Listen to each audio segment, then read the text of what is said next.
Perfect place to start, Mikey. Should we start? We'll start with the game from the weekend, and then we can go on to Nottingham Forest in general. What happened there? 7-0. No idea.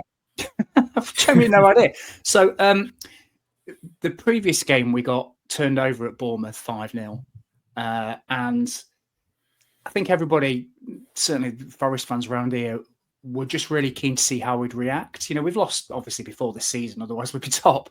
But none of us were expecting a kick in that we got at Bournemouth, and they were fantastic, by the way. They really turned us over. It's been very quiet on social media between that Bournemouth game and the Brighton game, and I think it was a bit of a reset for us. Sometimes you need a kick up the backside, don't you, to just sort of get everybody grounded. Not a lot was said. There's been a lot of funny, positive videos. There was nothing from Forest during that week. So everybody went to the ground on Saturday, and it was the early kickoff, just thinking, what have they done? Have they hankered down? Have they gone back to basics? We're going to play a back six. What's going on? And after we got over those first 10 minutes, there was a bit of nerves. That was one of the best performances I've seen for a long time. It was clinical. It was ruthless. The players at the end of the game, half of them slumped to the feet. They were knackered. And it was just a fantastic response. And that's kind of what we all hoped. None of us expected 7-0. I mean, let's be honest. I think the only time I've ever seen Forest score 7, it must have been in League One. I think it was against Swindon. You're talking 15 years ago. Nobody expected 7-0.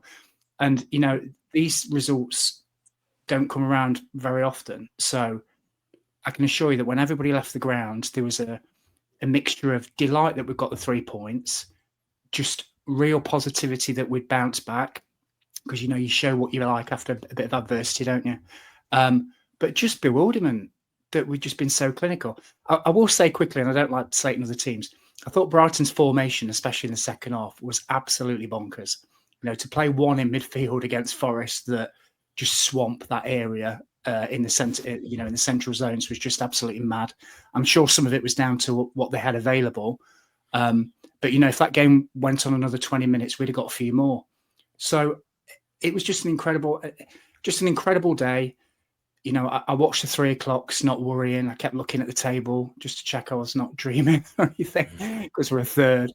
And it's just mad. And this team just keeps surprising us all. I don't know what the ceiling is. I don't. I just know that they're all performing probably better than they ever have done. I mean, look at Chris Wood, a seasoned Premier League professional.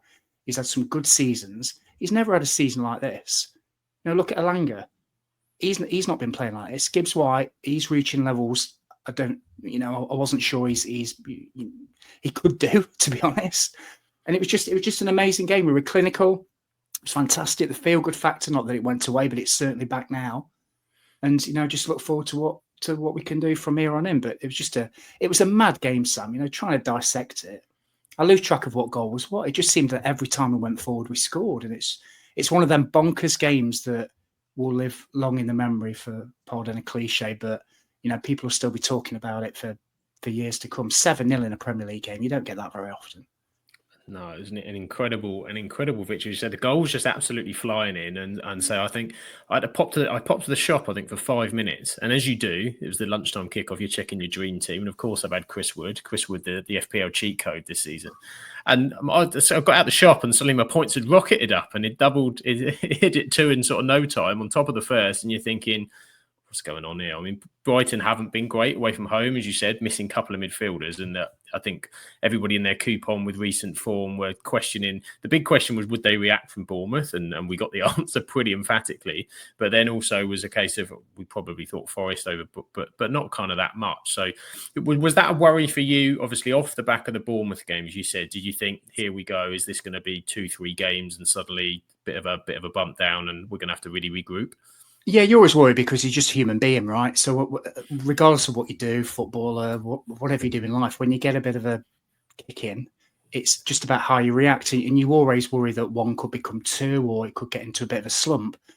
But I can only go on what I've seen so far of this team. And every time we've got turned over, and we have a few times this season, Arsenal did us 3-0. Man City did us 3-0. We lost to Fulham, lost to Newcastle. We've always bounced back. So I expected a reaction. I expected us to come out and get back to what we're good at. I didn't expect that. So it was brilliant to watch. And the best bit for me was the game prior at home. We were 3-0 up against Southampton at half time and kind of took our foot off the gas and ended up holding on for a 3-2. It was 3-0 again at half time. And there was a few whispers at half time of, we're not going to do the same, are we? We're not going to let in 2 goals. And what happened was, this is textbook Forest this season, is we just basically retreated into our shape. And we're quite hard to break down. And I said to the guy next to me, we didn't get out our own half for the first 10 minutes, second half. I said, this is perfect. Because what will happen is Brighton will keep chucking men forward and we'll just do what we do and hit them on the break. And lo and behold, what happened? Alangwood blew the round, crossed it in, Chris Wood 4-0. And it's almost like teams just play into our hands. And the first goal is so important for us. And it could have been different. So Brighton would have taken the lead, nerves, human reaction. It just never happened. So you have to put it down to a blip. You have to. Like that Bournemouth game and Bournemouth are fantastic, but they deserve to win. But we bounced back and showed what we're about. And I don't think you can say almost 2/3 of the way through a Premier League season that it's a fluke, that we are where we are, because we deserve to be. Whether we'll keep it up for the last third, who knows? But I can only go on what I saw, and we're playing some of the best stuff we played all season. So it was magical to watch. Magical, as you said, they got the goal difference straight back from that 5 goals to 7 goal turnaround swings. So it's a +2 when you look at those 2 weeks off what happened. Lucas, sort of coming to you for sort of the neutral view. Obviously, a little while since you've been on. How are you looking at Nottingham Forest and the football that they're playing? Exciting you? It's pretty surprising. I can't lie. I did think they'd stick around, but not in the way that they are at the moment. I mean, let's be real. If Arsenal were in the title challenge, so are Nottingham Forest. It's February now, coming up to mid-Feb, and they're not slowing down, getting good results away from home. Beating the rest of the league. They gave Liverpool a run for their money in that game. We've got to go to Forest in 3 weeks, 3-4 weeks. So they're doing really well. I think a lot of it is down to Nuno Santos. I think we remember when he was at Wolves, like they were really tricky, but they dropped points against the small teams. But against the big sides, they had a formula which worked, and he seemed to have tweaked it. And they're just deadly on the attack, and they're so solid defensively. I think that's the underrated one. Yeah, like Mikey said, they have been pushed around a few bits. Like we put 3 past them, City put 3 past them. But generally, they are a tough team to break down. And Brighton, that was just embarrassing, because I don't know what Brighton were thinking going into that game tactically. But Forest are doing really well, and if they stick there with us for the rest of the season, again, not to come back all the way to Arsenal, but it just raises questions around us again. Like Nuno Santos has been there, his 2nd season, and he's able to mount a title challenge, spending how much did he spend? 100 million, if that, on players. So, it just goes to show you can, if the pieces are put together, it doesn't need to take 5, 6, 7 years and £1 billion to mount or sustain. Like, we'll see how Forest do next year and how they kick on. But, if they get in the Champions League, that is excellent. And honestly, it's going to be tough between Santos and Slot. If Liverpool win the league as the manager of the season, obviously he'll go to Slot because he's won it in his first year. But to go with that Forest side from where they were last, in the last couple of years, where did they finish? 17th 3 seasons ago, if that. Yep. So, straight into the Champions League is an insane achievement. So, I'm here for it. I've got no issues with Nottingham Forest, so I'm all right. Just please don't finish above us. I don't think that'll happen. I keep saying that. You're trying to underplay it, but there's more than one way to skin a cat, right? And we don't have the players that we don't have an Odegaard or a Declan Rice or anything like that. But what we do have is players that are quick and brilliant on the transition, and we bought the best centre-back in Serie A. Yeah, Milankovic. We bought a big guy, Morato, at the back. And we've solved our defensive issues. And basically, we play in a way that sucks teams onto us deliberately so we can exploit the spacing behind them. We're not great at trying to open teams up, but that's not the way that we're built. So there's more than one way to win a football match, right? If everybody played the same way, it'd be boring. So that's just the way Forest play. And, I watched Arsenal on Sunday. They were absolutely magnificent, and with a very open, wonderful style of football. You won't see Forest playing much of that, really. But like I say, we'll just see what happens in the last third. But it's good that these teams have different styles because it makes it all the more interesting. It does, certainly does, and it's refreshing. It's always refreshing, I think, to have a name that's up there, somebody that's doing something completely different. This deep in the season, we've seen it at the start of seasons. Somebody has an incredible run, you get crazy. You know, let's not forget Tottenham were top, weren't they, last September, October? But to sustain it and to be this way through, where you've played everybody once. Everybody has had a bit of time to look at what Forest are doing as well. This is not people should be doing their homework. This isn't a style that's going to should be catching people cold by now. But they still continue to be, as you said, a very, very hard nut to crack. The chat as well are giving it as well. We love a good pun on the podcast. Wood is on fire. I'm sure we won't mind that with Spenny fan Chris. He asked us when was the last time Forest were in Europe, Mikey? Oh, mid-90s, just before we got relegated. We got relegated twice in the 90s. It was before that first time. So it was under, I think it was under Frank Clarke. So what would it have been? Mid-90s. So you're talking 30 years. I mean, we've been down to to League One, and we spent 23 years out of the Premier League. I think we last got relegated in 99. So, Lucas was saying, we had 17 points the previous season. Yeah, we did. 17 points, finished in 17th place. Sorry. Yeah, we did. We did because we even broke PSR rules to try and put a team together to compete. So you have these steps up the ladder. I expected Forest to maybe, if we had a great season, to push to mid-table, then maybe 2, 3, 4 years down the line be talking about Europe, a fanciful chat. I didn't expect us to go 3, 4, 5 steps this season. And that says a lot about the team and the manager. And it is good to see, because I know I'm biased, but, Forest is a good name of English football, right? Won the European Cup twice. We used to be good. Hopefully we're getting back to, hopefully this isn't just a flash in the pan and we can keep it going. And this is with PSR as well. So forget the points deduction. 4 points, yeah. This is exactly it. Impressive. It's very impressive. Gizmo Bob says in the chat, it's not all about money. All the Forest players are fighting for each other. None on massive wages, just a great setup on the pitch. Graham says Forest don't have the players Arsenal do, but they've got tremendous espirito. Very good, Graham. We're very good with the puns, as always. And Silk says the biggest compliment you can give Forest is that it would be a surprise if they didn't qualify for Europe another season. Great recruitment, great spirit, great team. And a great result to go with it. Rebecca, will come to you because you've not had your say yet on Nottingham Forest. And as an Everton fan, does it give you hope? Does it give you hope? This is what can be achieved.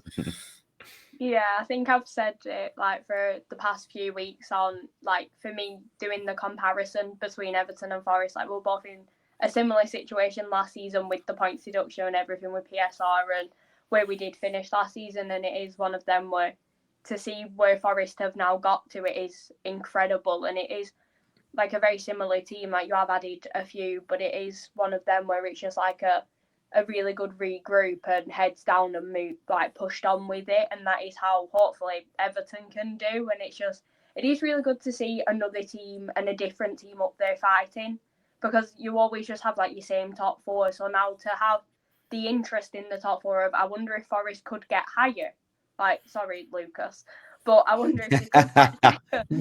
And it adds a bit more to it this season, because it is not, I don't think anyone would have expected with last season Forest to be fighting for Europe, Champions League or anything like that. So it is a really good one, and it's all of the players are there are standouts in Chris Ward, Gibbs White, but I don't think you can fully pick just one that adds everything to the team, because each individual player adds something different, and that is what's really good about Forest.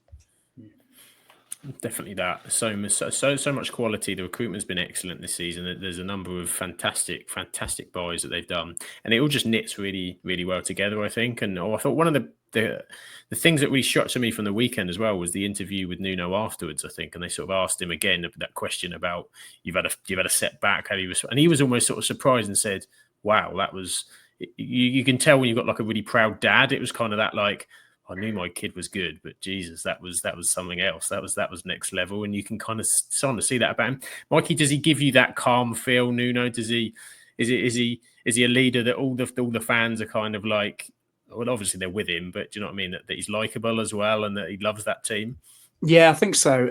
I'm not going to be a hypocrite and say that I've always been in the Nuno camp. Everybody loves Steve Cooper, right, for what he did for us. He brought us back from nowhere, and we really, really struggled. And the next person, it's like when any, say, club legend, Cooper probably was for what he did for us. But, you know, when that changes and somebody new comes in, they always have a bit of an uphill battle. And we struggled when he first came. He was trying to find his own rhythm. He's trying to find the best way to make the squad. We just about stayed up. So this season was always going to be sink or swim, really, for Nuno. You know, I thought we'd finish maybe about 15th with smart recruitment. I never saw this coming, and I totally underestimated him and what he does. I did the ground tour a few weeks ago, and it takes you into the Forest changing rooms and Nuno's office, and you get to see all the tactics board and that sort of stuff. And you can, you know, when you go in a place and you can feel it, you know, when you can feel something. I know it sounds really weird, and hopefully people understand what I mean by this. It's not soulless. And I've been on Forest tours before, and you're thinking, oh God, I wouldn't want to sit in this changing room.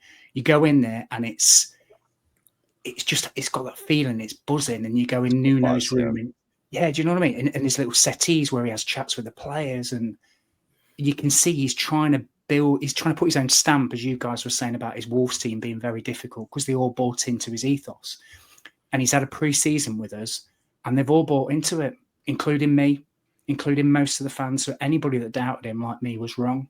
And I think we have to hold our hands up and say that I totally underestimated him. Didn't want to give him a fair crack because of the Cooper thing. I was totally wrong. He's proved me wrong, and I hope he signs a new contract because, you know, the rumours around here that he's in talks to extend his stay, which would be great. Because what he's doing for us is bringing joy to the city. The city is buzzing at the moment. Nottingham, it is absolutely, honestly, we've not seen this for a long time. So yeah, totally underestimating Nuno, and you know, it's just about getting the right characters in. You know, we talked about spend. I think he spent about 80 million. I think roughly, just trying to do the figures in my head, which is bottom 6 of the Premier League. Seriously, like Ipswich have spent almost twice as much coming up. So you know, you're talking players like Milankovic for 12 million. Morato, I think he cost about the same. Anderson was maybe double that. Not like huge spends. You know, the majority of the team on Saturday, I think maybe 7 of the starting 11 were already there. So this was a team that was struggling to stay up, and he's changed them, and he's got that extra 10-15% from them, added a few of his own pieces, changed the way we set up, and it's just exploded, and everybody's bought into it. So yeah, fair play Nuno, and I will hold my hands up and apologise if I ever met him in person. Should have left a note in his office to say, sorry, mate, I underestimated you. But no, he's been fantastic, and you know, I can't praise him enough. So the $1 million question is, Mikey, where's it all going to end this season? Where is the dream going to be realised? Oh, do you know what? I keep looking at these trackers that say, you know, in previous seasons you need X amount of points to finish 4th or X amount of points to finish 5th. Yeah. It will take a bit of a drop off for Forest now not to get European football of any sort. I do think that, you know, when it comes to the crunch, your Man Cities, your Arsenals, Liverpools, Chelseas, the people with a big spend. I mean, Man City spent 250 million in the last week. So can't compete with that. So I expect us not to finish where we are, but I do think we'll get European football, which would be incredible for the city again. So I think we'll probably finish about 7th. We'll probably get either Europa League or Conference League. And if you would have offered it that me at the start of the season, I would have thought you were mad. So yes, it might be not Champions League. And some Forest fans will go, come on, we can do it. We've got 1/3 of the season left. I just think any form of European football will be incredible. So that's where I think we'll finish, probably about 7th. And I'd be delighted with that. It'd be European tours. It also then gives you the platform for players next season. It's the start to something else. Sunday fixtures, but I'm sure you'll put up with that. I don't think that's a problem for European football. Before we move on from sort of Nottingham Forest, Lucas, do you concur? Do you think there is a way into the Champions League for Nottingham Forest? Obviously, City are are a threat. They're always going to be a threat. They spent a lot of money. Who else is the threat coming from? So I think Arsenal and Liverpool are definitely getting top 4. I think even if we slip up, it's not going to be to the extent. I'm not convinced by Man City, even with the spend. I think they've started this rebuild. I just think they're horrific when it comes to defending. They're all over the place. Chelsea are hit or miss, but I think Chelsea is still in that conversation. Newcastle, I think, in that conversation as well.